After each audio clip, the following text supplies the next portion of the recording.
Halo, selamat pagi teman-teman sekalian. Assalamualaikum warahmatullahi wabarakatuh. Salam sehat dan sejahtera untuk kita semuanya. Nah, luar biasa dahsyat pada malam hari ini. Syukur Alhamdulillah kita bertemu kembali dan tidak kurang dalam satu apapun teman-teman. Nah, sebelum acara pada malam hari ini kita mulai teman-teman. Kita berdoa sesuai dengan kepercayaan masing-masing sehingga acara pada malam hari ini bisa berjalan dengan lancar dan memberikan manfaat untuk kita semua. Berdoa kami persilahkan.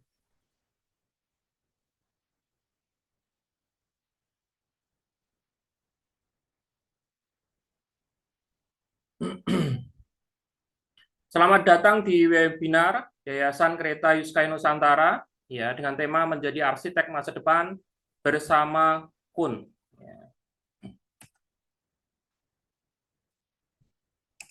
Seperti biasa saya bacakan dulu disclaimer ya pada acara malam hari ini teman-teman. Materi yang disajikan dalam platform ini adalah murni untuk tujuan edukasi dan pengembangan diri. Kami tidak bermaksud untuk mempromosikan, mengajak, atau menawarkan layanan atau produk yang dapat melanggar aturan undang-undang maupun batasan hukum yang ditetapkan oleh Yayasan Kereta Yuskai Nusantara. Segala bentuk investasi atau pengambilan keputusan yang dilakukan adalah sepenuhnya tanggung jawab dan inisiatif individu. Kami menganjurkan agar setiap keputusan penting didasarkan pada penelitian yang cermat dan konsultasi dengan ahli terkait. Perkenalkan, kami adalah Yayasan Kereta Yuskai Nusantara yang memiliki ruang lingkup kegiatan sebagai berikut. Yang pertama adalah edukasi, manajemen, dan keuangan. Kedua, aktivitas organisasi dan kewirausahaan. Kemudian yang ketiga adalah aktivitas sosial, kontribusi pendanaan kolektif. Kami sudah bersertifikat izin di bawah Kementerian Hukum dan Hak Asasi Manusia dengan nomor AHU 0020315 AH 0104 tahun 2023. Teman-teman, bila ingin melihat sertifikat kami ya, teman-teman bisa scan ya barcode yang ada di sini. Nanti akan muncul langsung terafiliasi dengan Kemenkumham. Visi utama Yayasan Kun, daerah di mana AI mendominasi, Kun memilih jalur berbeda. Ada 3 landasan visi utama kita, yaitu kita hanya mendukung proyek yang mengutamakan ya kepentingan manusia, yaitu yang pertama adalah human first. Kemudian yang kedua adalah nature integrate, inovasi yang tidak merusak tapi memulihkan alam. Kemudian yang ketiga adalah real solutions, ya, bukan sekedar wacana, tapi solusi nyata yang bisa dirasakan, teman-teman. Mengingat realita global atau permasalahan secara global yang kita alami pada saat sekarang ini, teman-teman, dan persentasenya akan meningkat ya ke depan, sehingga memerlukan perhatian khusus bagi kita untuk menjaga bumi yang kita tempati ini, teman-teman. Yaitu kita kategorikan ada 4 hal, yaitu yang pertama adalah dominasi teknologi yang mengasingkan. Ya. AI dan otomatisasi seringkali dirancang untuk efisiensi biaya dengan cara menggantikan peran serta kreativitas manusia, bukan memberdayakannya. Teman-teman. Kemudian yang kedua adalah krisis transportasi dan ruang hidup. Sistem transportasi konvensional memakan terlalu banyak lahan dan menjadi penyumbang emisi karbon terbesar yang merusak atmosfer kita. Kemudian yang ketiga adalah ketidakpastian solusi nyata. Banyak wacana tentang masa depan hijau yang hanya berhenti di atas kertas tanpa bukti konkret yang bisa dinikmati masyarakat luas. Kemudian yang keempat, kehilangan hubungan dengan alam. Pembangunan modern seringkali memaksa alam untuk mengalah, menciptakan ekosistem yang tidak berkelanjutan bagi generasi mendatang. Ekosistem inovasi global menghubungkan ide melindungi bumi. Ya. Jadi kami di sini tidak bergerak sendirian, teman-teman. Ya. Yayasan Kereta Yuskai Nusantara hadir sebagai pengawas atau kurator dan pendukung utama bagi berbagai inisiatif global yang berani melawan arus demi kebaikan manusia dan alam. Sekali lagi ada 3 landasan proyek yang kita dukung, yaitu memiliki karakter ethical innovation. Ya. Proyek tersebut harus mengutamakan keberlangsungan lapangan kerja manusia di tengah gempuran otomatisasi. Kemudian yang kedua adalah regenerative design, teknologi atau industri yang dapat aktif memulihkan ekosistem yang rusak. Kemudian yang ketiga adalah scalable impact, ya, inovasi yang memiliki potensi untuk diterapkan secara massal guna menyelesaikan krisis lingkungan di berbagai belahan dunia. Jadi teknologi tersebut harus bisa diimplementasikan dalam skala global, teman-teman. Jadi cakupan kita bukan hanya satu wilayah, satu daerah, atau bahkan satu negara saja, namun berskala internasional di ratusan negara, teman-teman. Ya. Apa bentuk dukungan sebagai Yayasan Greta Yustina Nusantara, teman-teman? Yaitu yang pertama adalah pendanaan stimulan, ya, memberikan dukungan finansial strategis untuk membawa ide dari laboratorium ke dunia nyata. Kemudian yang kedua adalah akses edukasi, menjembatani para inovator dengan komunitas global untuk berbagi ilmu dan pengalaman. Kemudian yang ketiga adalah infrastruktur komersil, membantu proyek visioner melewati lembah kematian teknologi hingga mencapai fase komersial yang stabil.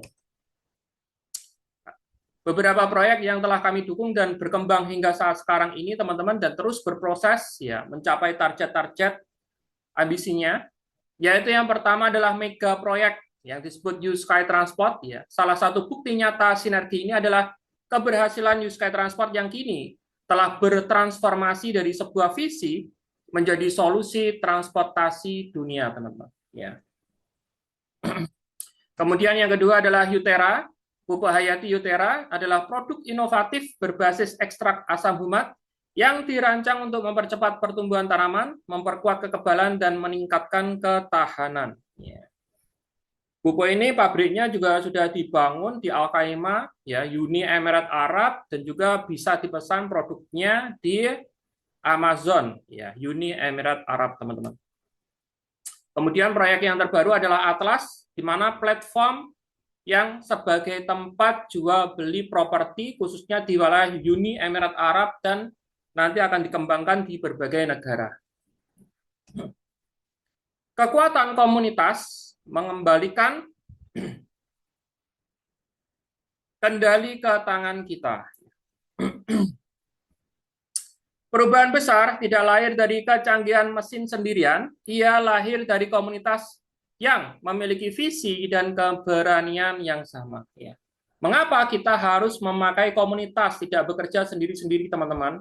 Karena ada 3 hal tantangan yang sedang kita hadapi, ya, untuk mewujudkan visi bersama ini. Tantangan yang pertama adalah ancaman otomasi tanpa hati. Ya. Di saat dunia berlomba menggantikan tenaga kerja dengan AI, ya, kita di sini berdiri, ya, untuk memastikan teknologi hadir untuk memperluas peluang manusia, bukan menyingkirkannya.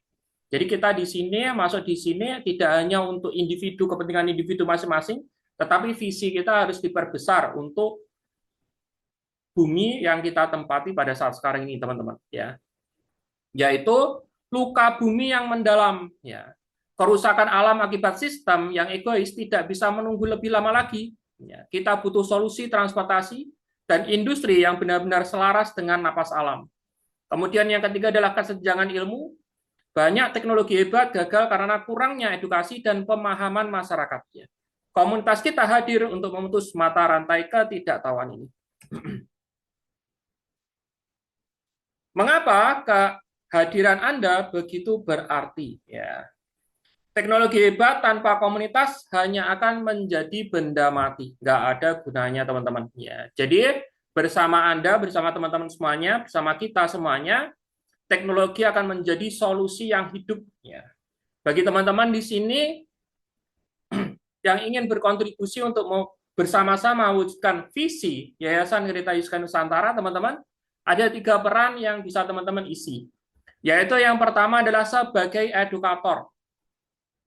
Untuk memberikan literasi, ya, guna mewujudkan visi Yayasan Greta Yustina Nusantara, ya, menyebarkan kesadaran akan inovasi yang beretika, ya. Karena di sini teman-teman sebagai edukator tentunya teman-teman bila memutuskan ingin menjadi edukator atau mitra aktif nih teman-teman untuk mensosialisasikan, ya, visi misi Yayasan Greta Yustina Nusantara, maka teman-teman seharusnya wajib terus mengikuti, ya, update perkembangan info tentang apa yang literasi ekonomi ataukah bisnis yang ada di Yayasan Kereta Yuskaya Nusantara, ya, agar apa yang disampaikan itu sudah benar, teman-teman, ya.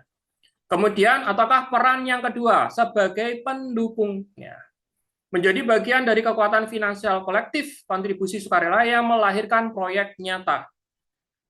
Jika teman-teman berperan sebagai pendukung di sini, maka teman-teman harus pahami benar-benar, ya. Jadi tidak asal ikut-ikutan, pahami benar-benar apa ya proyek-proyek yang sedang didukung oleh Yayasan Kereta Yuskaya Nusantara ini, prosesnya bagaimana, perkembangannya bagaimana, sehingga apa? Sehingga teman-teman paham apa yang teman-teman ambil, ya. Kemudian yang ketiga adalah sebagai penjaga visi, memastikan setiap inovasi tetap berada pada jalurnya untuk manusia dan bumi. Bagaimana cara mendukung visi ini? Ya. Yang pertama, pintu gerbangnya teman-teman harus mendaftarkan diri bagi yang belum, ya, menjadi anggota Yayasan Kereta Yuskaya Nusantara. Ya. Pendaftarannya bagaimana, Pak? Pendaftarannya nanti ya di grup, ya, ataukah teman-teman bisa tanyakan mitranya ataukah rekan kerjanya teman-teman sama anggota yayasan, ya. Teman-teman nanti download, ya, PDF 6 halaman, ya. Halaman 1 sampai halaman 5 itu berisi ADART, teman-teman baca dan pelajari sehingga teman-teman paham batasan-batasan Yayasan Kereta Yuskaya Nusantara. Kemudian halaman yang ke-6 berisi, ya, form pendaftaran seperti ini, ya. Ini teman-teman kasihkan ke percetakan agar bisa di-print, dicetak secara fisik kertas, ya. Kemudian ini ditulis memakai pulpen, ya, memakai tulisan tangan biasa, ya. Nama lengkap sesuai KTP, tempat tanggal lahir, ya, alamat, nomor HP, NIK, ya, dan lain sebagainya. Kemudian materai ditempel di sini 10.000, tanda tangani, ya. Setelah beres, teman-teman foto ini, ya. Ini seharusnya di-scan, tapi karena scan terlalu ribet, maka bisa difoto asalkan jelas dan tidak terpotong, ya. Setelah difoto, kemudian yang kedua, foto yang kedua, teman-teman bisa pegang formulir pendaftaran ini, ya. Difoto, pastikan di dalam foto formulir ini juga terbaca, ya. Atau teman-teman pada saat menandatangani difoto, ya. Kemudian yang ketiga, jadi ada 3 foto, ya. Yang ketiga, foto bebas dan rapi untuk pembuatan KTA, ya. Di-upload ke form Google, dilengkapi, kemudian klik kotak biru, ya, kalau bahasa Inggris submit, ya, atau kalau bahasa Indonesia kirim, ya. Klik kirim, sudah beres. Setelah beres, fisiknya ini dikirim ke kantor Yayasan KUN yang ada di Surabaya. Alamat lengkapnya di sini, ya. Jangan sampai lupa pengirimnya ditulis di amplop seperti mengirim surat biasa. Dan tertujunya, ya, tertujunya juga jangan lupa ditulis tertuju ke Yayasan Kereta Yuskaya Nusantara. Nah, sudah beres, menunggu balasan dari admin Yayasan KUN, ya. Dan ini nggak cepat, teman-teman, ya, karena kita mode santai, ya, bisa memakan waktu 1 bulan untuk konfirmasi apa itu namanya penerimaan tersebut, ya, 1 sampai 2 bulan, teman-teman, ya. Nah, setelah daftar sebagai anggota yayasan, teman-teman daftar di situs platform global. Mengapa membutuhkan platform global? Karena kita mendukung proyek secara global, sehingga platform global ini diperuntukkan sebagai kurator atau pengawas bahwa proyek yang kita dukung ini benar-benar proyek beneran, ya. Kemudian mengambil paket kontribusi sesuai dengan proyek yang disukai, kemudian mengikuti berita dan edukasi lebih lengkap. Nah, ini, ya. Nanti akan mendapatkan apa itu namanya soft file, ya, KTA semacam ini bisa di-download di emailnya berupa PDF, kemudian di-print sesuai dengan ukuran ID card, kemudian dilaminati, teman-teman, ya. Terus di Yayasan Kereta Yuskaya Nusantara ini tidak ada uang pendaftaran, tidak ada uang bulanan, semuanya gratis, ya, semuanya gratis. Di sini dalam mendukung proyek ini ada dua badan ya yang terpisah. Yayasan Kereta Yuskay Nusantara bukan agen, bukan promotor ya, dan tidak terafiliasi oleh platform global ini dan juga platform global. Nah, Yayasan Kereta Yuskay Nusantara ini juga tidak ya menampung dana kontribusi ya. Dia hanya sebagai pusat literasi ya. Literasi itu pendidikan teman-teman secara gratis ya.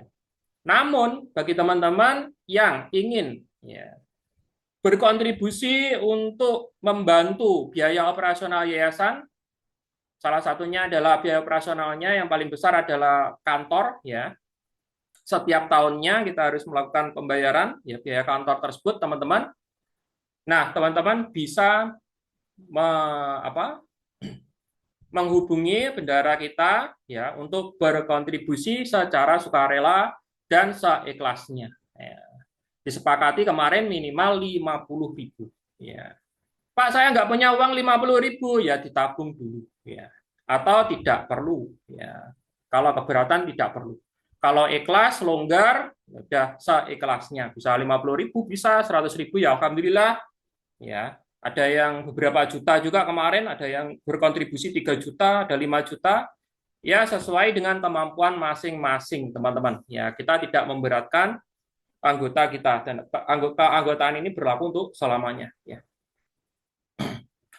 Kemudian, ya, yang kedua ini adalah platform global. Teman-teman di sini secara mandiri. Ya, ketika teman-teman menjadi anggota yayasan, teman-teman secara mandiri mendaftarkan diri di platform global ini agar terhubung langsung ke proyek yang teman-teman dukung.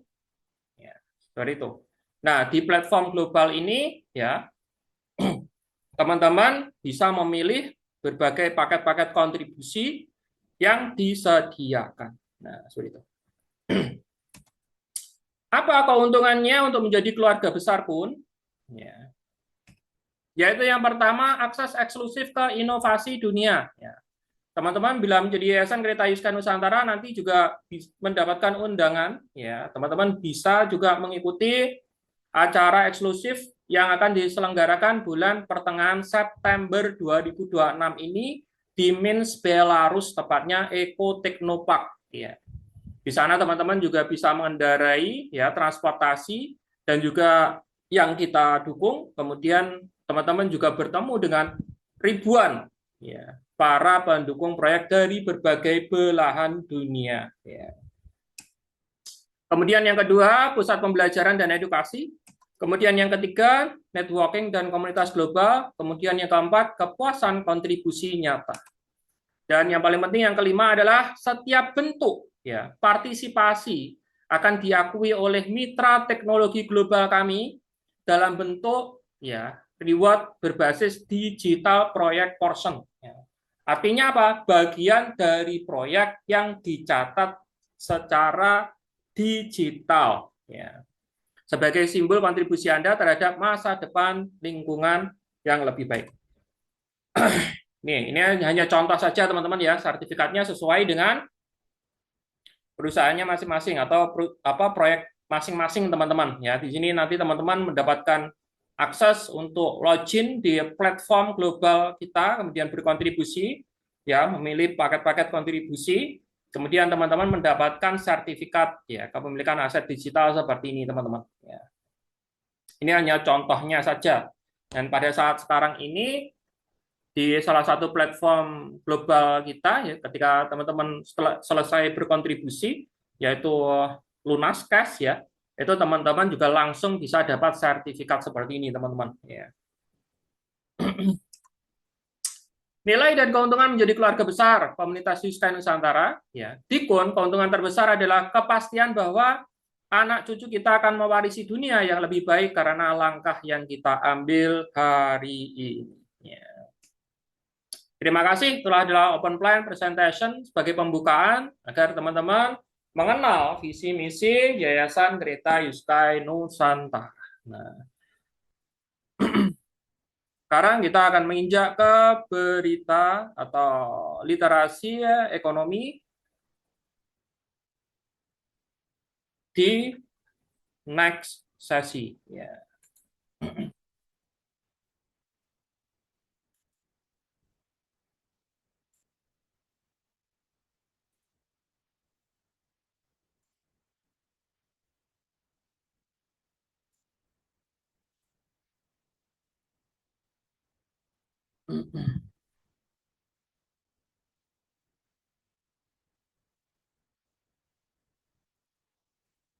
Nah, ini adalah literasi ekonomi bisnis, teman-teman ya. Cara membaca proyek secara tersirat. Nah, di sini kita belajar bagaimana cara kita untuk membaca proyek-proyek yang akan kita dukung, dan bahkan ini teman-teman juga bisa ya. Bila teman-teman menemui peluang-peluang yang ada di lapangan, tidak tahu dimanapun itu teman-teman, maka teman-teman bisa ya memakai parameter yang kita sebutkan ini ya, yang akan kita bahas pada malam hari ini, agar teman-teman bisa secara benar ya mengambil peluang dengan resiko yang sudah diminimalisir. Ya. Jadi mengevaluasi sebuah proyek dari luar bukanlah hal mudah. Hampir semua orang tahu cara menceritakan kisah yang menarik, tetapi dibutuhkan lebih banyak usaha untuk menentukan apakah ada dasar yang nyata di balik kata-kata tersebut. Ya. Kabar baiknya adalah Anda tidak perlu menjadi seorang analis untuk memahami hal ini. Ya. Cukup dengan mengajukan beberapa pertanyaan yang tepat kepada suatu proyek, orang-orang berpengalaman telah lama menyadari bahwa analisis yang tepat tidak dimulai dengan berapa banyak yang akan saya dapatkan, tetapi dengan apa yang sebenarnya terjadi di sini. Ya. Berikut adalah 5 pertanyaan tersebut, dan pertanyaan-pertanyaan ini berlaku di pasar manapun, teman-teman. Ya. Jadi ketika teman-teman dihadapkan pada sebuah keputusan yang itu bersinggungan dengan sebuah peluang ataukah proyek-proyek tertentu, ya, maka teman-teman tinggal ya tanyakan aja ke proyek tersebut 5 hal ini, dan kemudian teman-teman tinggal cari jawaban dari sumber ya. Sumber pokok atau sumber utama yang diberikan di situ, dan juga teman-teman cari bahan yang lain sebagai referensi ya. Jadi ya kalau istilah muslimnya itu yang namanya tabayun ya. Jadi ya kita mencari sumber aslinya dulu. Jangan sedikit-sedikit AI, jangan sedikit-sedikit berita yang lain, atau apalagi tanya kepada tetangga yang nggak ngerti apa-apa. Otomatis jawaban teman-teman ya jelas otomatis amburadul nanti ujung-ujungnya ya. Jadi kalau sifatnya tabayun itu utama, sumber utamanya dulu diperjelas, baru nanti cari referensi ya. Jadi referensi ini sebagai pertimbangan, apakah sumber utama ini sudah benar ataukah tidak, ataukah saya ragu-ragu. Kalau ragu-ragu ya mundur aja. Nah, seperti itu teman-teman caranya pada saat sekarang ini ya. Tapi kita melihat ya banyak orang pada saat ini karena teknologi semakin canggih, apalagi ada AI ya, dia sumber utamanya malah nggak dideketin dulu ya. Dia tahu-taunya cari alternatif lain, cari AI ataukah cari sumber yang lain yang mungkin juga nggak ngerti juga dari sumber utama ini, teman-teman. Ya ini kebalik ini. Jadi disinilah timbul berbagai masalah, teman-teman. Ya. Timbul berbagai masalah. Masalah apa? Miskomunikasi, kesalahpahaman, ya. Informasi yang kurang tepat, kemudian pengetahuan yang salah, ya ini ibaratnya kalau bahasa Jawanya akhirnya jadi apa? Salah kaprah, ya. Udah salah tapi diikuti banyak orang. Nah, makanya yang namanya tabayun itu pasti yang pertama itu adalah sumber utamanya. Nah, di sini. Jadi ada 5 hal di sini, teman-teman, yang teman-teman bisa tanyakan pada proyek tersebut. Yaitu yang pertama, apakah ada pasar nyata di balik proyek ini? Ya. Mungkin terdengar paradoks, tapi ini adalah ujian terbaik. Sebuah proyek yang kuat dibangun di atas pasar yang ada dengan sendirinya, besar, berkembang, dan independen dari apakah Anda berpartisipasi atau tidak. Ya. Jika sebuah proyek bergantung pada upaya meyakinkan orang bahwa suatu masalah itu benar-benar ada, ini adalah tanda peringatan. Namun jika proyek tersebut memecahkan masalah yang sudah ada, itu adalah percakapan yang sama sekali berbeda, teman-teman. Ya. Jadi di sini yang pertama adalah ketika ada peluang, ada proyek, ada bisnis nih, teman-teman. Yang teman-teman tanyakan adalah pasarnya ada nggak? Gitu. Pasarnya ada. Nah, apa tidak? Nah, pasar ini pasti terlahir dari sebuah masalah. Masalahnya ini ada apa enggak? Kalau ada, seberapa besar? Ya. Semakin besar masalahnya nih teman-teman, maka pasarnya yang butuh akan juga semakin besar. Contoh nih teman-teman, air bersih di kawasan gurun pasir. Ini jelas, gurun pasir ini aja masalah. Masalahnya apa? Nggak ada air.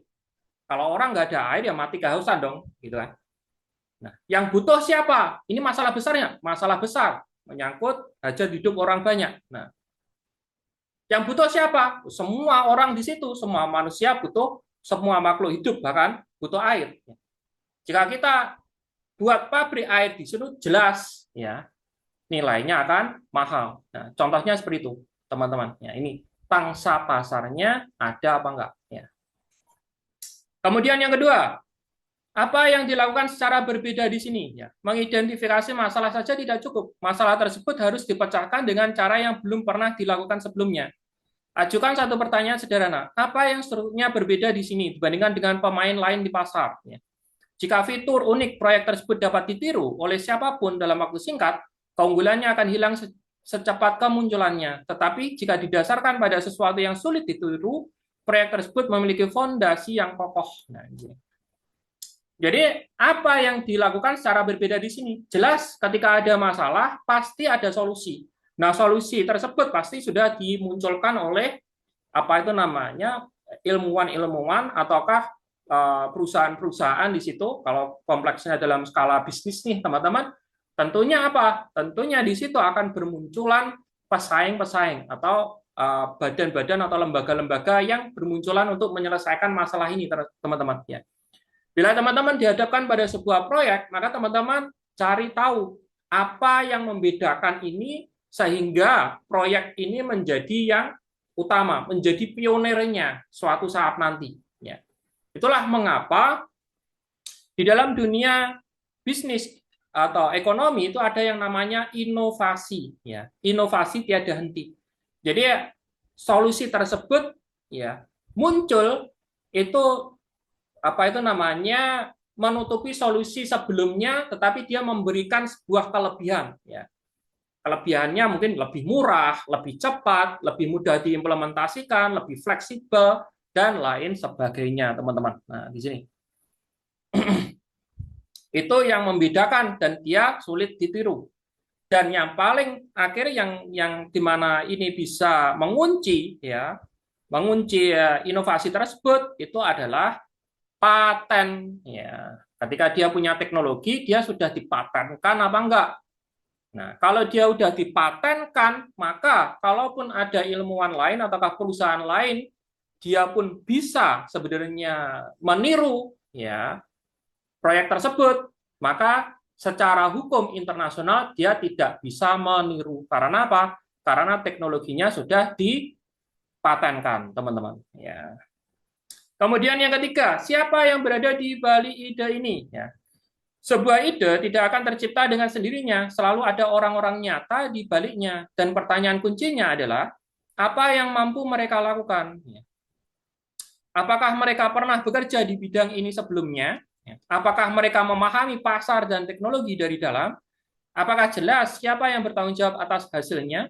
Sebuah ide tanpa tim yang kuat di baliknya seperti cetak biru tanpa pembangun.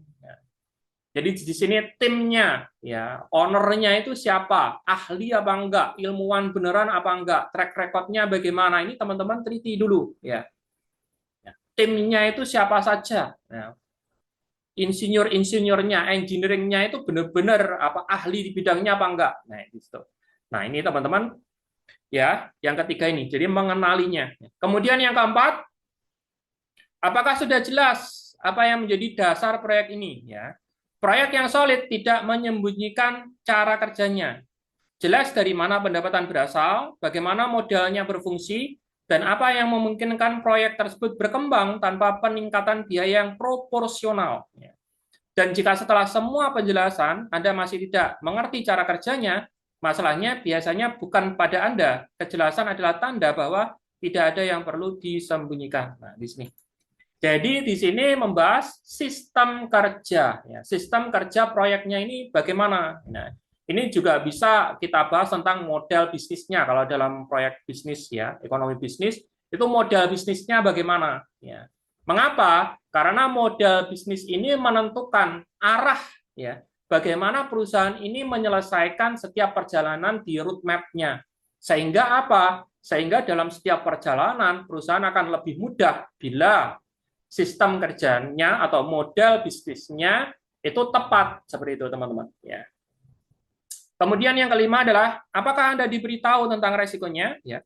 Mungkin ini adalah indikator terpenting. Sebuah proyek yang hanya menjanjikan masa depan cerah tanpa menyebutkan sepatah kata pun tentang resiko seharusnya menimbulkan kekhawatiran terbesar. Resiko selalu ada, pertanyaannya hanya apakah resiko tersebut dibahas secara terbuka atau disembunyikan di balik slide presentasi yang menarik. Ya. Hal ini terutama berlaku pada tahap awal. Ya. Potensi keberhasilannya lebih tinggi, tetapi ketidakpastiannya juga lebih tinggi. Ya. Tim yang jujur akan memberitahu Anda hal ini secara langsung tanpa menunggu Anda bertanya. Ya. Dalam setiap bisnis, dalam setiap proyek itu ada resikonya, teman-teman. Nah, resikonya itu sudah diberikan apa? Belum. Nah, bila resiko itu sudah dikasih tahu, maka ya sebagai bahan untuk menanggulangi resiko tersebut bagaimana? Ya. Contohnya, Pak, ini resikonya apa? Resikonya dibom nuklir, ya, sama Amerika. Nah, itu bukan resiko proyek lagi nih, teman-teman. Itu resiko hidup namanya, ya. Semua manusia ibaratnya resikonya apa? Mati. Kalau takut mati ya nggak usah hidup aja. Ya. Kalau kita kepengen naik motor, resikonya apa? Kecelakaan. Kalau nggak mau kecelakaan sama sekali, ya jangan naik motor. Ya itu udah resiko. Nah, jadi ada dua resiko, teman-teman, ya di dalam bisnis itu. Yang pertama itu resiko hidup. Resiko yang benar-benar melekat ketika kita mengambil keputusan tersebut. Resiko ini ibaratnya nggak apa itu namanya mungkin bisa kita hindari, tetapi kalau datang ya nggak bisa kita apa itu namanya tanggulangi lagi. Misalnya nih, ya kita berada bertempat tinggal, ya kita bertempat tinggal di kawasan gunung berapi, ya kan? Ya suatu saat gunung berapi itu ada resikonya akan meletus, ya kan? Kalau meletus ya mau nggak mau kita harus mengungsi. Ya. Kalau kita nggak mau gunung berapi tersebut meletus ya jangan bertempat tinggal di dekat Gunung Merapi ini teman-teman, jauh aja dari Gunung Merapi. Nah, itu contoh. Ini konsekuensi, jadi resiko yang melekat di dalam hidup ini. Kalau kita berbicara tentang bisnis yang kita bahas resiko hidup atau resiko yang melekat di semua bisnis, ya mending nggak usah bisnis, teman-teman. Itu sudah mengindikasikan bahwa profil resiko kita udah nggak tepat dalam berbisnis. Gitu. Contoh misalnya, Pak, saya nggak perlu bisnis nih, saya jadi karyawan, saya kepengen jadi karyawan. Karyawan juga ada resikonya. Resikonya apa? Di PHK nih, teman-teman. Ya. Kalau nggak mau di PHK, ya jangan jadi karyawan. Nah, seperti itu. Ini resiko yang melekat. Kemudian yang kedua, resiko ya dalam proses. Ya. Ini resiko dalam proses ini yang bisa diminimalisir. Ya. Resiko dalam proses ini yang bisa diminimalisir. Contohnya nih, aku mau perjalanan jauh, ya. Naik apa? Naik kendaraan, apakah itu mobil atau motor. Resikonya apa? Resikonya ini nanti bahan bakarnya kalau diisi sedikit bisa kehabisan di tengah jalan. Sedangkan di dalam perjalanan sana, itu bahan bakarnya atau pom bensinnya itu jarang atau nggak ada. Untuk menanggulanginya gimana? Ya penuhin aja tangkinya. Nah, itu namanya meminimalisir resiko, teman-teman. Nah, aku ini mau keluar rumah naik motor ibaratnya. Nah, nanti ada resiko jatuh nggak? Ada resiko kecelakaan nggak? Ya, ada. Nah, mungkin kita kalau ada kecelakaan terjadi mungkin nggak bisa menghindarinya. Tapi bagaimana cara menanggulanginya, meredamnya? Pakai jaket yang tebal, pakai helm, teman-teman. Kalau bisa pakai sarung tangan juga. Jadi kalau kecelakaan, kalau kebentur, nggak begitu parah jadinya. Nah, ini di dalam ekonomi bisnis nih, teman-teman, itu pembahasan tentang resiko itu ada yang namanya manajemen resiko, ya. Ya, manajemen resiko. Ya, itu di ekonomi keuangan bila teman-teman kuliah di ekonomi, ya, apakah itu ekonomi manajemen, ekonomi akuntansi, itu pasti dibahas tentang manajemen resiko. Itu nanti kalau kita bahas pada malam hari ini ya nggak cukup waktunya ya, teman-teman. Nah, seperti itu intinya ya, garis besarnya. Ya. Nah, dan satu pertanyaan untuk dirimu sendiri nih. Nah, jadi dari kelima tersebut ya mantap semua, mantap, mantap, mantap, mantap, mantap, ya kan? Sekarang pertanyaannya nih, teman-teman, itu kembali ke diri kita masing-masing sendiri ya. Semua pertanyaan di atas berkaitan dengan proyek, tetapi pertanyaan terakhir berkaitan dengan Anda, apakah Anda secara pribadi merasa nyaman dengan ide tersebut? Ya. Apakah Anda memahami jangka waktu yang Anda tetapkan? Apakah Anda siap menghadapi kenyataan bahwa setiap inisiatif memiliki lebih dari sekedar skenario sukses? Keputusan selalu berada di tangan individu dan hal terbaik yang dapat Anda lakukan adalah mengambil keputusan dengan pikiran yang jernih berdasarkan pemahaman daripada antusiasme. Ya. Jadi setiap pengambilan keputusan, makanya itu yang didasarkan pada Dior, ya, namanya Dior. Do you own riset, ya? Teman-teman harus melakukan riset secara mandiri sehingga teman-teman bisa mengambil setiap keputusan akan peluang-peluang yang ada itu dengan pikiran yang jernih. Jadi nggak asal ikut-ikutan, paham, yakin, mantap, ya. Dengan begitu nih, teman-teman ya, teman-teman nggak gampang angin-anginan, nggak gampang kena angin-anginan. Dan juga yang paling penting ketika teman-teman mengikuti sebuah proyek, itu teman-teman juga harus update, harus paham, ya, langkah-langkahnya bagaimana, proyeknya bagaimana, perkembangannya bagaimana, berita terupdate-nya bagaimana. Nah, seperti itu, teman-teman. Dan juga tidak hanya profit oriented, ya, nggak hanya cuan-cuan doang. Karena apa? Karena masing-masing proyek itu dalam menghasilkan cuan itu dia pasti ya memiliki jalannya sendiri-sendiri. Ya, makanya di situ pentingnya mempelajari tentang knowledge, ya, pengetahuan-pengetahuan yang ada di dalam masing-masing proyek yang teman-teman ambil, ya. Nah, karena ini Skyward Community ya, kita membahas tentang apa hubungannya Atlas dengan ini, ya. Ini adalah proyek Atlas platform, ya, yang sebagai wadah untuk pasar jual beli properti atau real estate di Uni Emirat Arab, ya. Kami tidak akan berpura-pura bahwa semua ini ditulis murni untuk teori. Ini persis prinsip-prinsip yang kami pikirkan saat mengerjakan Atlas, dan sekarang kami ingin Anda mengevaluasi proyek ini berdasarkan prinsip-prinsip tersebut. Bukan hanya mempercayai perkataan kami begitu saja. Ya. Atlas adalah proyek teknologi yang beroperasi di pasar properti Uni Emirat Arab. Proyek ini dibangun di atas pasar yang nyata dan substansial, konsep teknologi yang jelas, tim yang berpengalaman, dan diskusi jujur tentang resiko, bukan hanya peluang. Terapkan daftar periksa ini pada proyek tersebut dan lihat sendiri. Ya.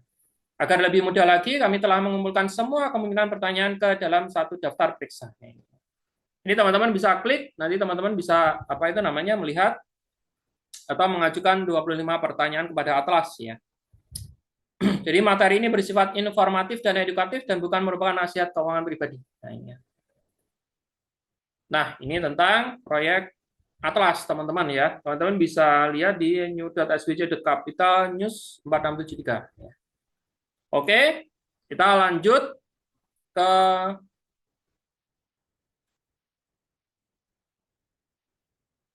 tahapan selanjutnya. Ya.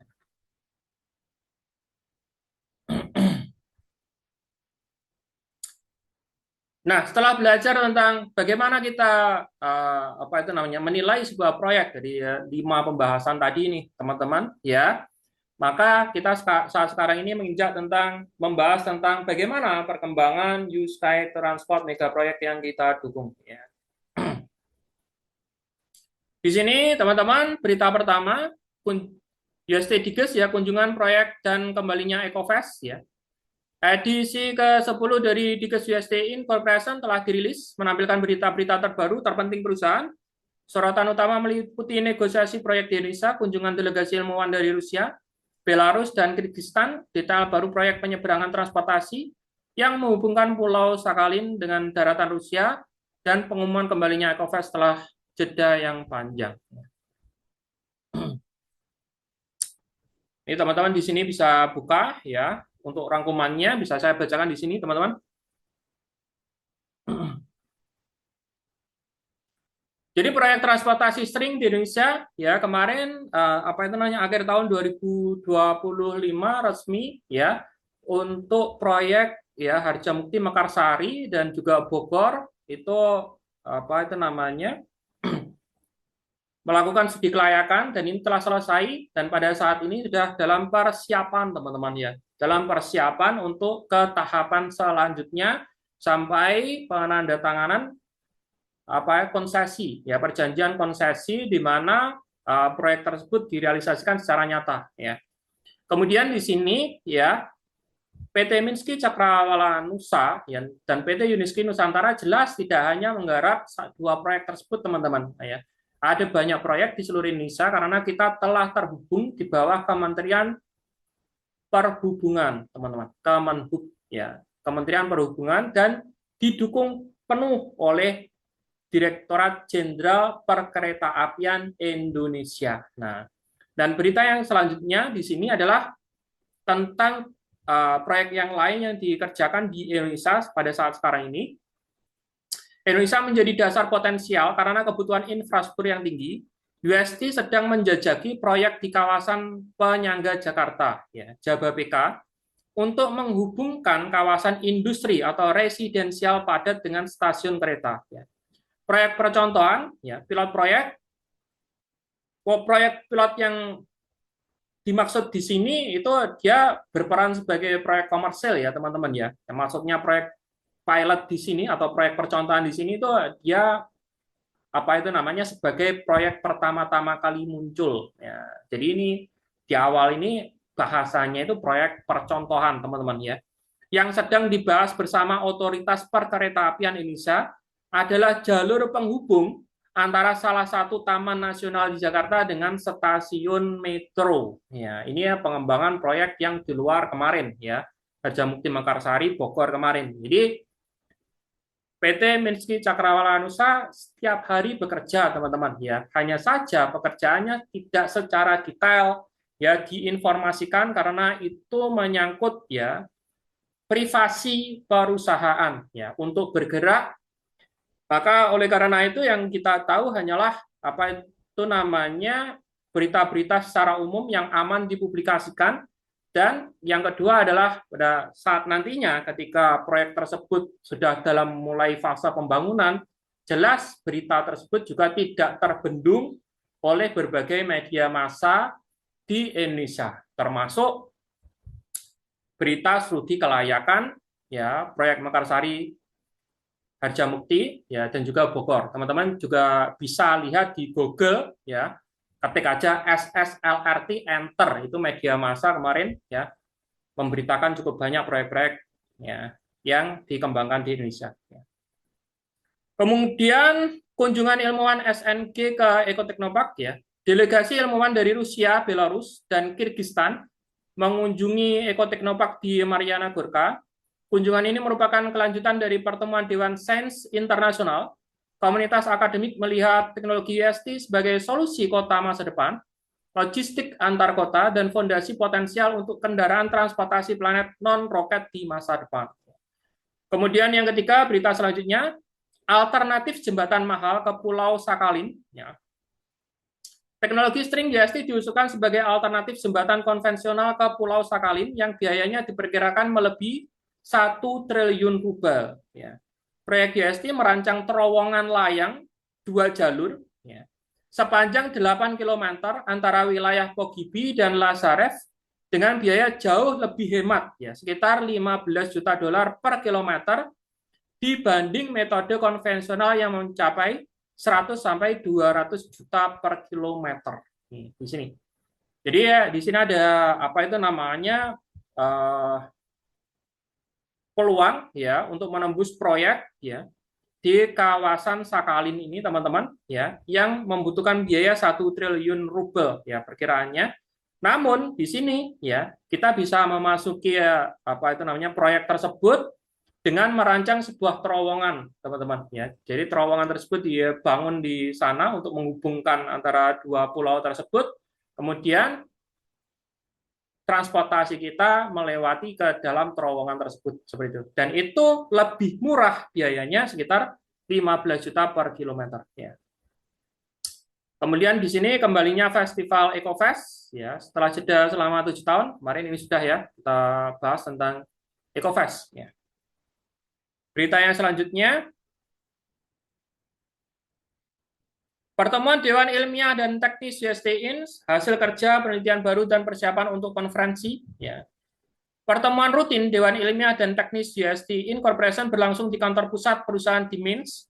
Para peserta membahas hasil penelitian ilmiah selama setahun terakhir, pengembangan material inovatif, dan keterlibatan mereka dalam konferensi mendatang tentang industrialisasi ruang angkasa dekat. Ya.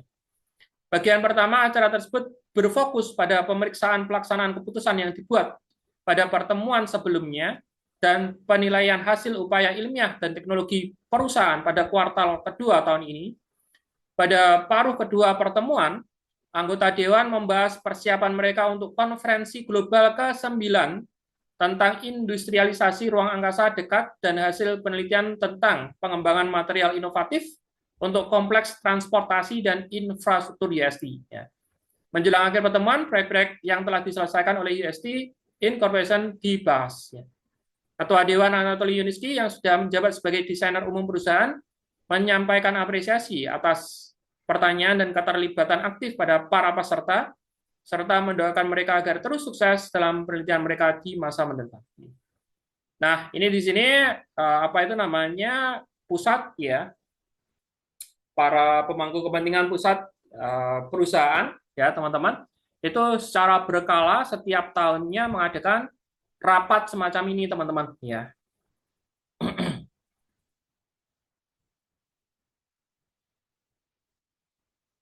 Untuk membahas bagaimana apa itu namanya strategi-strategi langkah-langkah perusahaan untuk menembus pasar ya, memberikan kesuksesan pada kita semuanya tentang realisasinya proyek-proyek komersial di berbagai belahan dunia ya, teman-teman.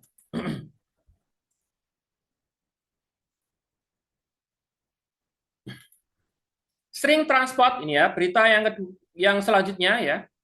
String transport ditampilkan dalam serial TV Rusia, ya, Sains dan Teknologi. Ya.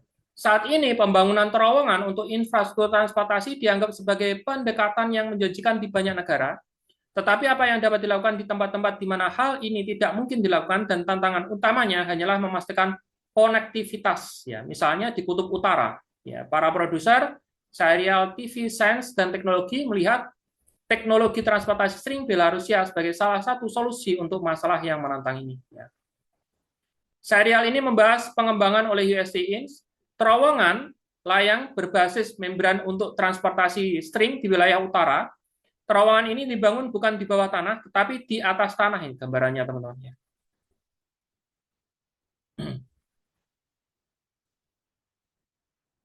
Tetapi di atas sana, struktur membran terbuat dari baja gulungan dengan ketahanan korosi yang ditingkatkan. Terowongan ini ditopang oleh sistem struktur penahan dan menara penyangga. Hal ini menghilangkan kebutuhan akan struktur rekayasa yang kompleks dan mahal seperti galian, jalan layang, dan tanggul tanah. Ya, Yunitsky mencatat dalam sebuah wawancara untuk serial ini, terowongan membran karena kaku dan tahan lama memberikan pelindungan dari lingkungan eksternal. Pada saat yang sama, tidak terjadi guncangan aerodinamis pada kecepatan tinggi, karena terowongan pada dasarnya bernafas melalui bagian samping tempat panel jaring dipasang.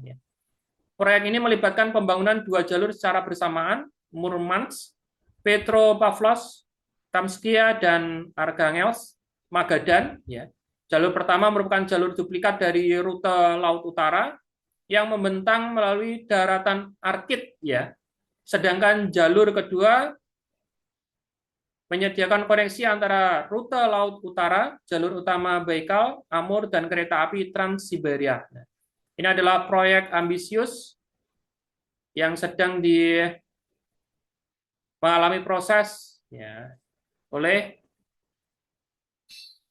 UST Corporation.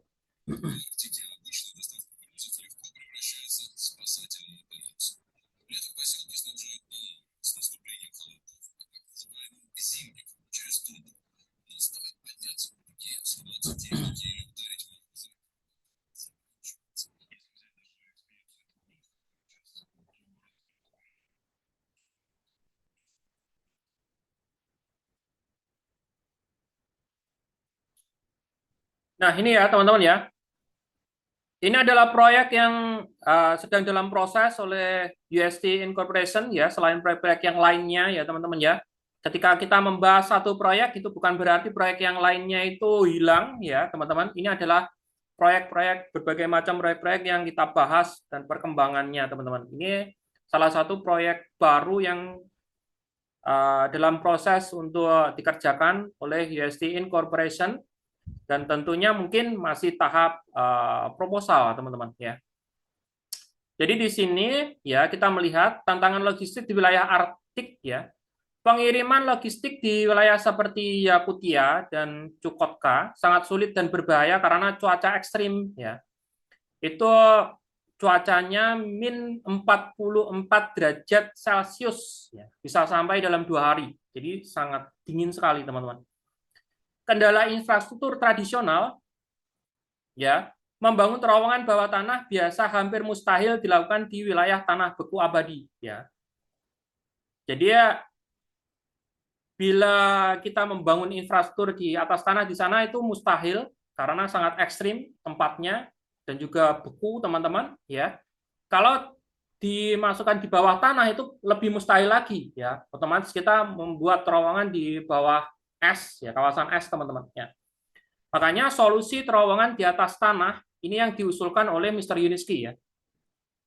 Insinyur asal Belarus mengusulkan solusi unik berupa jalur transportasi berbentuk pipa atau terowongan raksasa terlindung yang dibangun di atas permukaan tanah. Jadi membangunnya di atas permukaan tanah. Desain struktur, jalur ini ditopang oleh tiang penyangga yang dipasang setiap 10 km. Jadi setiap 10 km dibangun ada tiangnya untuk menyangga terowongan ini teman-teman ya. Di dalam terowongan, platform transportasi akan bergerak dengan digantungkan pada tali baja. Jadi transportasi kita itu bergeraknya di dalam terowongan tersebut. Apakah itu modelnya nanti bagaimana? Tentunya ini transportasi jenis baru yang kita desain, teman-teman. Jika proyek ini disetujui ya. Nah, keunggulan teknologi desain terowongan membran ini kaku, kuat dan melindungi dari lingkungan luar. Jaring di bagian samping mencegah terjadinya hantaman aerodinamis saat kendaraan melaju dalam kecepatan tinggi. Ya. Jadi di sini mengapa kok perlu terowongan nggak kayak yang lain? Ya, kemungkinan ya proyek yang akan dikembangkan di sini itu proyek yang memiliki kecepatan yang lebih tinggi daripada 150 km per jam. Jadi ya kalau kita misalnya menembus bebatuan es, tentunya kalau nggak ada perlindungannya itu akan menjadi trouble atau masalah teman-teman. Apalagi kalau kita ibaratnya kecepatannya sangat tinggi teman-teman karena menabrak bebatuan es kan. Nah, itulah mengapa diperlukannya perlindungan tambahan di sini berupa terowongan tersebut ya. Namun ya yang menjadi unik di sini itu adalah justru dengan adanya solusi terowongan ini itu ada efisiensi biaya yang signifikan ya. Biaya pembangunan terowongan baja dan beton tradisional berkisar antara 100 sampai 200 juta dolar per kilometer. Sementara itu teknologi struktur membran tali ini diperkirakan hanya menghabiskan biaya maksimal 15 juta per kilometer. Jadi jauh berlipat-lipat lebih murah solusi yang diberikan oleh Mr. Yuniski ya. Nah, rencana rute mega proyek ini direncanakan mencakup 2 jalur utama ya. Yaitu dari Murmansk ke Petropavlovsk, Kamchatsky, ya, serta dari Arkhangels ke Magadan, dengan total panjang rute mencapai hampir 11.000 km, teman-teman. Ini di kawasan Rusia kalau nggak salah. kawasan Rusia proyek ini.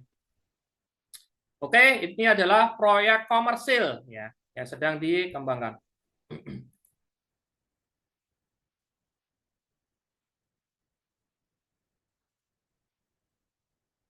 Kemudian berita selanjutnya,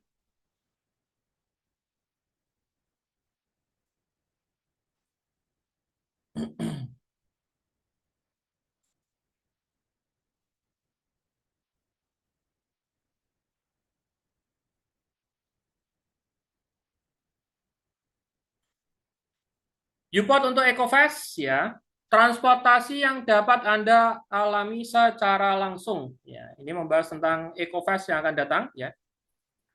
Setelah vakum selama 7 tahun, EcoFast akan kembali menyambut tamu dari seluruh dunia di USD Incorporation, ETP di Mariana Gorka pada September 2026. Peserta dapat menjelajahi teknologi transportasi yang menjanjikan dan proyek-proyek yang ditargetkan perusahaan. Dan yang tak kalah penting, menaiki U-Pod itu sendiri. Mari kita lihat mesin-mesin yang akan dipamerkan untuk para pengunjung. Ya.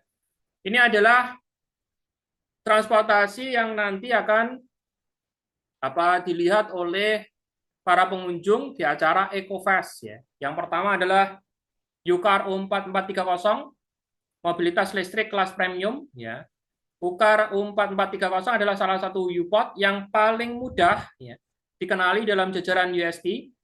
Pengembangannya merupakan respon langsung terhadap meningkatnya permintaan akan transportasi perkotaan yang ramah lingkungan, yang dapat menggantikan mobil pribadi tanpa mengorbankan kenyamanan atau kualitas berkendara. Itulah mengapa interior U-Pod dirancang berdasarkan prinsip-prinsip mobil yang memiliki 6 kursi dan setiap penumpang dilengkapi dengan sistem multimedia individual serta pengatur suhu. Ini modelnya U4430 ya. Kemudian ada lagi model U4430 U-Pod Birel gantung yang hanya mengonsumsi 6,7 kWh ya per 100 km, setara dengan penggunaan bahan bakar hanya 1,7 liter per 100 km. Jadi perbandingannya teman-teman ya. 100 km hanya perlu 100 km hanya perlu 1,7 liter. Ini perbandingannya. Namun kalau kita pakai listrik ya, dan dapat mencapai kecepatan hingga 100 km per jam. U-Car ini dilengkapi dengan kaca panorama, dikombinasikan dengan desain aerodinamis dan bobot rendahnya 2.940 kg. Ia memberikan perjalanan yang nyaman. U-Pod ini dapat membentuk rangkaian kereta yang lebih besar. Ini masih U-Car ya. Nah ini U-Bus U4210, pilihan baru untuk kehidupan kota. Ini ya. Ini U-Bus U4210 diciptakan sebagai solusi transportasi alternatif untuk rute perkotaan dan komuter dengan volume penumpang yang tinggi. Model ini menunjukkan seperti apa transportasi publik di era urbanisasi yang semakin cepat dan semakin ketatnya keterbatasan ruang kota. Kabinnya menawarkan hingga 14 kursi penumpang, teman-teman. Jadi ini isinya 14 penumpang untuk ukuran orang Eropa. Ya, kalau orang Asia mungkin di kita-kita ya muatlah 18 itu muat ya. Kendaraan ini dapat berakselerasi hingga 120 km per jam. Nah, ini modelnya ya. Ini beda lagi dengan ini, teman-teman. Ya. Ini tadi U-Car, kalau ini Unibus ya.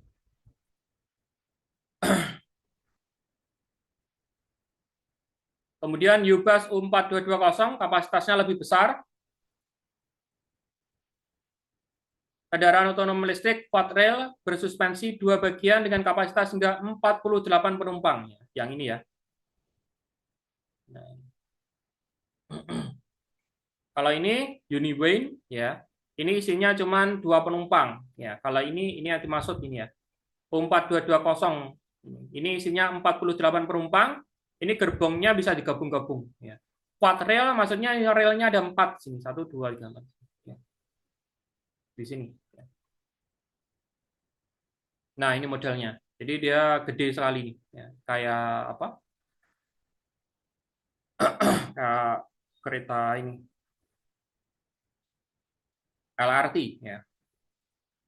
Fitur utama model ini adalah kabin yang lebih luas dengan kaca panorama. Hal ini memberi penumpang pemandangan luas lingkungan sekitar, sangat berharga untuk rute wisata dan destinasi pariwisata, seperti anggota keluarga UST lainnya. U4220 menggunakan traksi listrik pada kecepatan maksimum 100 km per jam. Konsumsi energinya adalah 32,5 per 100 km atau 8,12 liter per 100 km. Suspensi pneumatik 2 tahap memastikan perjalanan yang mulus. Penumpang hampir tidak merasakan getaran yang biasanya terkait dengan transportasi beroda konvensional. Kemudian ada lagi ini yang beroperasi untuk pariwisata kita, ya. Ulight U4 D830. Ini sudah beroperasi untuk pariwisata, ya, teman-teman. Salah satu peserta paling menarik di EcoFest adalah U-Pod U4830 yang digantung, yang beroperasi sebagai bagian dari komplek komersial pertama yang disebut Ulight. Model ini dirancang sebagai solusi transportasi yang sangat ekonomis dan serbaguna, mampu menyediakan layanan penumpang dan barang secara reguler, sambil menjaga biaya operasional seminimal mungkin. Ini murah sekali, teman-teman, ya. Ini cocok untuk pariwisata, ya, seperti halnya Jatim Park atau pariwisata kecil yang sifatnya dia kecil. Ini cocok nih, teman-teman.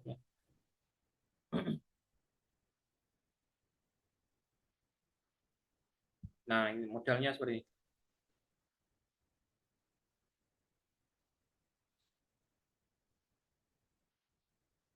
U4830 menawarkan karakteristik yang sangat kuat, kecepatan maksimumnya mencapai 80 km per jam, dan saat melaju dengan kecepatan 50 km per jam, konsumsi energinya hanya 4,5 kWh per 100 km. Dalam satuan setara bahan bakar itu setara dengan hanya sekitar 1,13 liter per 100 kilometernya. Jadi sangat hemat sekali kalau untuk pariwisata, biaya operasionalnya juga murah, biaya pembangunannya juga murah, teman-teman. Ini juga sebenarnya solusi juga bagi pariwisata-pariwisata di Indonesia, ya, untuk ditawarkan nih, teman-teman, ya. Nah, di sini tradisi baru EcoFest 2026 menjanjikan untuk menjadi daya tarik bagi semua orang yang tertarik pada inovasi, pembangunan berkelanjutan, dan solusi teknik modern. Para pengunjung akan dapat melihat teknologi transportasi baru yang dapat mengubah cara orang bergerak, membentuk masa depan lingkungan kota, dan membangun infrastruktur yang lebih jauh. Mereka juga akan dapat merasakan langsung betapa nyaman dan amannya transportasi streaming. Nah, gitulah, ya, teman-teman, ya. Berita pada malam hari ini dan update informasi pada malam hari ini, ya. Bila ada yang didiskusikan atau ditanyakan, teman-teman, kita persilahkan. Bila saya tidak mampu menjawab, mungkin ya kita jadikan PR, teman-teman, ya.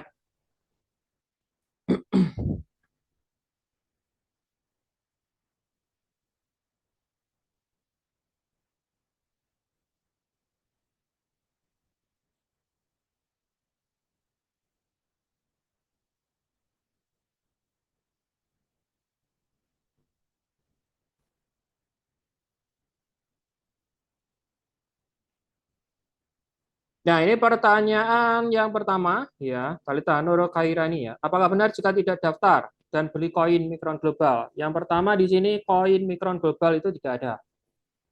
Ya, koin-koinan tidak ada, ya. Beli koin Mikron Global itu tidak ada. Koin Mikron Global nggak ada. Jadi ya mungkin di sini ada miskomunikasi, ya. Ada kesalahpahaman di sini. Makanya teman-teman juga harus tanyakan secara langsung dan juga mengikuti update informasi dari sumber langsung dari perusahaan. Jadi Mikron Global, ya teman-teman, yaitu adalah platform yang dibuat oleh GTI secara langsung. Jadi itu internal, platform internal.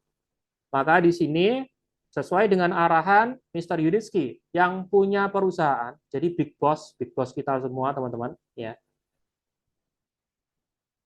remunerasi ataukah laba ya perusahaan itu akan didistribusikan ke platform internal yang disebut Micron Global. Jadi bagi teman-teman yang kepengen mendapatkan remunerasi, ya secara otomatis mengikuti instruksi Big Boss ya. Harus daftar akun Micron Global. Apakah harus investasi? Apakah harus keluar duit? Tidak. Ya, jawabannya tidak. Gratis ya. Jadi pendaftaran secara gratis. Pendaftarannya memakai apa? Pendaftarannya memakai email yang sudah atau yang dipakai kemarin untuk daftar SBC. Ya.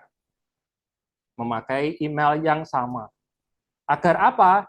Agar data teman-teman secara sistem itu otomatis terkoneksi. Ya. Karena email, nomor HP, ya itu adalah apa itu namanya talinya ya, tali sistem. Ya. Tinggal sistem itu dia nalinya kemana. Nah kalau di sini talinya email. Nah, makanya kalau daftarnya itu memakai email yang sama dengan yang didaftarkan oleh SBC ya secara otomatis ya datanya teman-teman itu tersinkronisasi ya. Sehingga apa? Sehingga teman-teman bisa langsung terhubung dengan kepemilikan porsi atau sahamnya teman-teman yang teman-teman ambil kemarin. Itu pertama. Pak, email saya hilang, saya sudah lupa emailnya, dan saya nggak bisa mengakses email saya. Sesuai yang dibahas oleh Mr. Maxim, ya sebagai CEO-nya Micron Global kemarin, ya keterbatasan tentang keterbatasan email, teman-teman cukup ya buat alamat email baru, Gmail baru ya, buat alamat Gmail baru, daftar di Micron Global, kemudian untuk verifikasi wajib sama ya, wajib sama KTP-nya dengan KTP yang untuk verifikasi pada saat di SWC. Nah, cuman di sini konsekuensinya nggak bisa otomatis seperti halnya teman-teman daftar memakai email yang sama dengan SBC. Ya, jadi ya di sini ada sinkronisasinya juga, tapi butuh waktu yang cukup lama karena manual. Ya, seperti itu. Ya.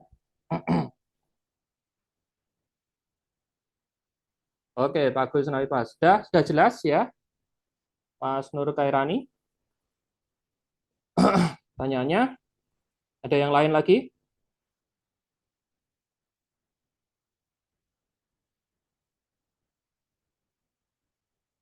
Terus di sini apalagi nih? Ya kalau nggak daftar Micron Global, ya secara otomatis gimana caranya Mr. Uniski atau GTI untuk memberikan remunerasi ke teman-teman?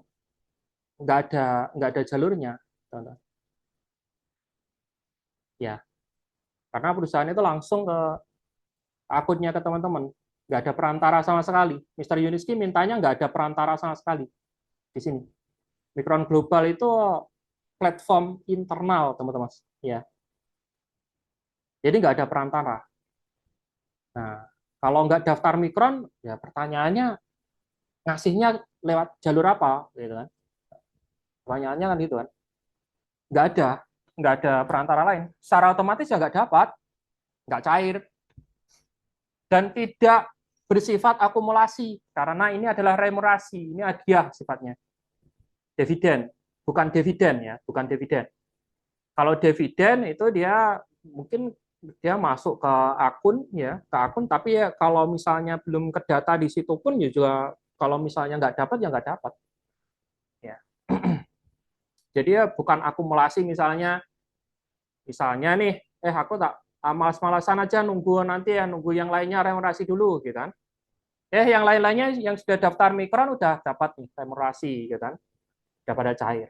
Oh iya beneran cair beneran gitu kan. Aku tak daftar, nggak dapat. Kan nanti di rapel tahun depan Pak nggak ada. Anggap hangus ya, anggap hangus.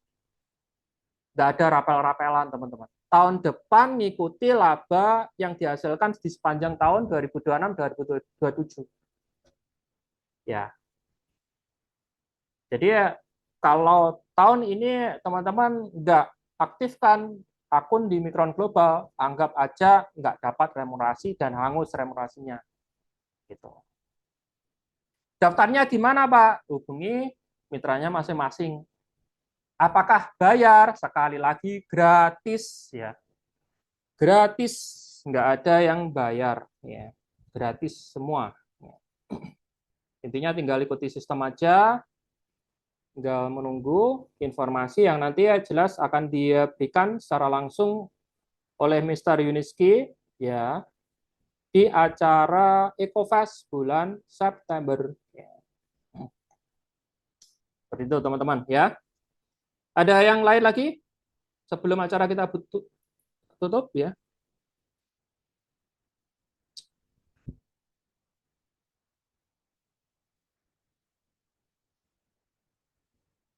Kemudian maaf, ini ada paket kontribusi 200. Ya, kalau paket kontribusi ada, tapi kalau untuk mendapatkan remunerasi ya itu tidak ada persyaratan harus wajib ngambil gitu.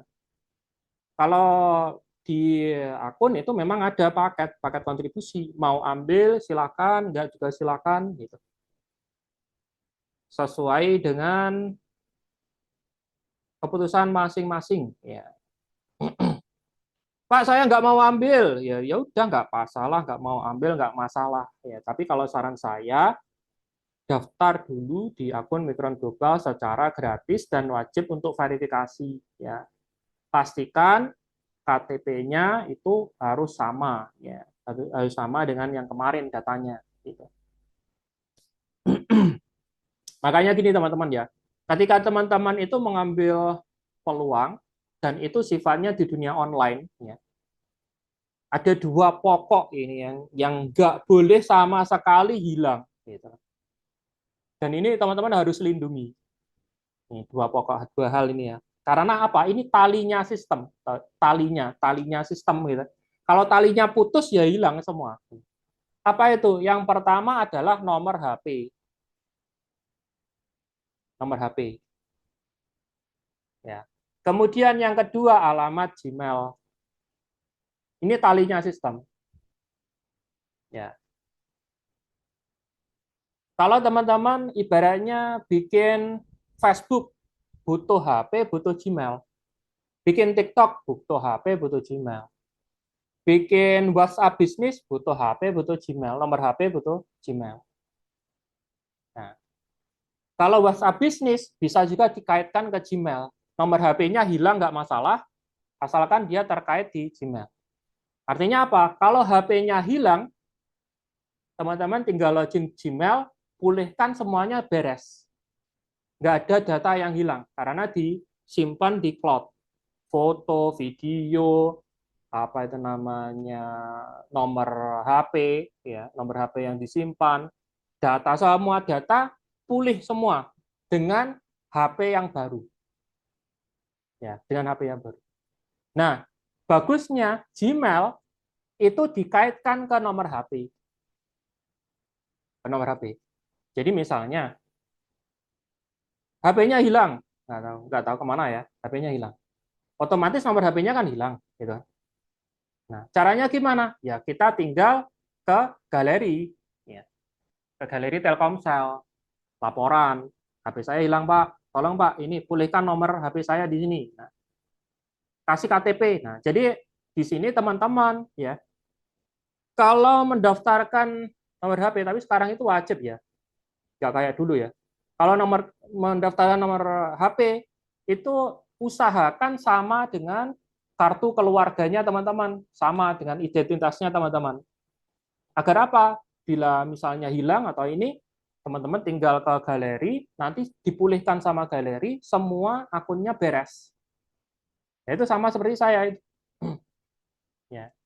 Gmail saya ya itu usianya sudah hampir 20 tahun, teman-teman. Apakah HP saya tetap? Ya enggak, ya HP rusak. HP rusak, hilang, hang, macam-macam, banyak kena virus macam-macam ya, gonta-ganti, tapi data saya yang penting-penting tetap utuh. Gitu. Nah, itu pentingnya nomor HP sama Gmail. Nah, biasanya nomor HP Gmail itu nanti terhubung ke perbankan, ke ini kan.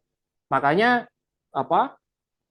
Teman-teman harus lapisi pakai keamanan biar nggak ada hacker, biar nggak dibobol hacker. Ya, seperti itu. Oke, beres ya, teman-teman. Ada lagi?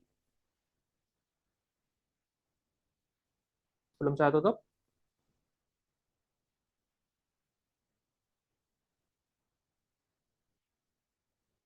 Oke.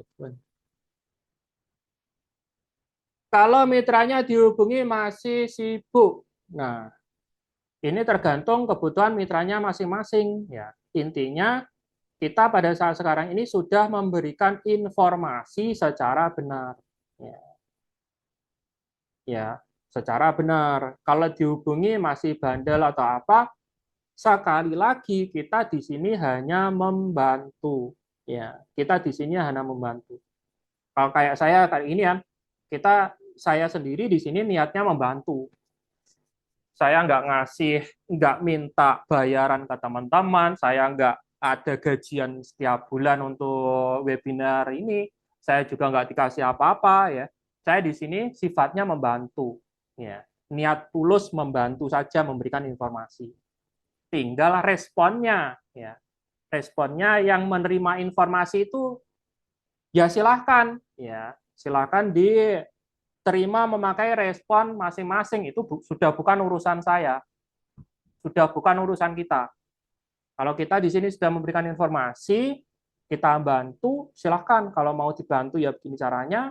Kalau nanti-nanti aja ya begini, konsekuensinya sudah beres. Ya, jadi nggak perlu diambil pusing teman-teman. Ya, nggak perlu diambil pusing. Ya, seperti itu. Kalau misalnya nanti loh, aku nggak dapat gini-gini. Nah, kemarin saya kasih tahu, tapi sibuk terus. Ya silahkan, ya gitu kan. Ya mumpung ini ya mungkin ya tahun depan dapat lagi ya, silahkan didaftar. Ya, didaftarkan, ya, kita bantu. Nah, seperti itu. Nah, bagi teman-teman yang ibaratnya untuk pendaftaran Mikron, itu paling enak jika gaptek ya teman-teman ya. Itu ada link kan, link referral ya. Itu tinggal diklik aja di situ, diisi kan, di atas diisi username ya. Sign in itu username. Username itu bisa bisa nama kucing, bisa nama boneka, bisa nama sendiri, nggak kaku ya. Hanya terdiri satu kata dan kolaborasi angka. Bisa. Satu kata aja, abjad, bisa. Dan itu satu katanya harus kecil semua. Kalau teman-teman tulis besar kecil, ya dia ditolak, nggak bisa. Kemudian dikasih angka, Pak, saya kepingin ngasih angka, bisa. Kalau nggak dikasih angka, bisa. Pak, apakah ini nanti ada kemungkinan sama dengan yang lain? Kalau sama, sudah ada yang pernah bikin username itu, maka tulisannya merah, ditolak sama sistem. Jadi teman-teman nggak perlu khawatir. Ya. Itu pertama. Kemudian isi email, isi nomor HP, ya, WA. Ya. Udah beres, nomor WA itu langsung aja, apa itu namanya, kode negara itu kan, 628 gitu kan, kosongnya itu dihilangkan. Ya. Jadi langsung diisi, diklik, udah beres ya. Kemudian tinggal buka alamat ya email yang didaftarkan. Nanti ada dikirimi email dari Mikron Global, di kotak kecil itu ada tulisan confirm email. Confirm email. Confirm email ya. Nah, kalau nggak bisa ngeklik atau takut ya, di pojok kanan bawah itu ada tanda teruskan ya, ada tanda panah itu jika diklik itu tandanya teruskan. Teruskan ke emailnya mitranya atau rekannya biar dibantu untuk confirm. Ya. Itu sebenarnya mudah di situ. Klik confirm email, Mak, jebret, sudah beres kan? Tinggal isi password ya. Passwordnya huruf besar, kecil, simbol ya. Simbol itu @ ya kan. Kemudian plus, min, ya strip itu simbol. Ya, misalnya D besar, C kecil, J besar, 2043 @ nah itu bisa 8 karakter atas bawah sama. Setelah itu klik next. Kemudian ada pencocokan apa itu namanya sponsor, itu dibiarin aja di situ, nggak perlu klik resend email ya, dibiarkan aja, itu nanti otomatis dia masuk, tinggal verifikasi akun. Nah, sebenarnya kalau udah masuk di situ untuk verifikasi akun enak, tinggal kalau misalnya gaptek atau takut salah, dikirim aja datanya ke sponsornya, nanti dibantu sama sponsornya atau mitranya ya untuk verifikasi akun. Verifikasi akun, dokumen yang diperlukan cuman foto KTP aja, depan belakang ya. Depan aja bisa, depan belakang bisa ya kan. Dan ini pastikan sama ya dengan sekali lagi data yang ada di SWC ya, seperti itu. Oke, itu ya teman-teman. Itulah ya materi pada malam hari ini. Terima kasih ya. Mohon maaf jika ada kesalahan dalam penyampaian informasi atau penyampaian segala materi pada malam hari ini. Semoga bermanfaat teman-teman ya. Sukses selalu untuk kita semuanya. Semoga membawa berkah untuk kita semuanya. Assalamualaikum warahmatullahi wabarakatuh. Wabarakatuh. Sehat selalu Pak Surfa. Luar biasa Pak Tardi. Terima kasih Pak Jupan. Terima Assalamualaikum. kasih Mas Bagus. Terima kasih Mas Nur. Terima kasih ya. Big Boss. Terima kasih. Apa lagi nih Big Boss nih? Terima kasih Big Boss. Oke ya, Big Boss. Tahu aku orangnya. Oke, sukses selalu untuk kita semuanya. Yuk.